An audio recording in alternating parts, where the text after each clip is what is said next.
Hello everyone, welcome to Online Help Guide. Today in this video, I'm going to show you how to send album to someone in Grindr. So without any further ado, let's get started.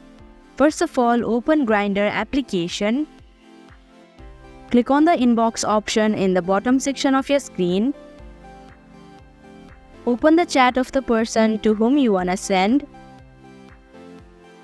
Click on the camera icon in the bottom left corner. Click on My Album option. Then tap on Share Album option. So that is how you can send your album to someone in Grindr. Thank you for watching Online Help Guide. Hope this video was helpful. If it was, hit the like button and comment down if you have any questions or feedback. Also, if you are new to our channel, subscribe and hit the bell icon so that you don't miss our upcoming videos.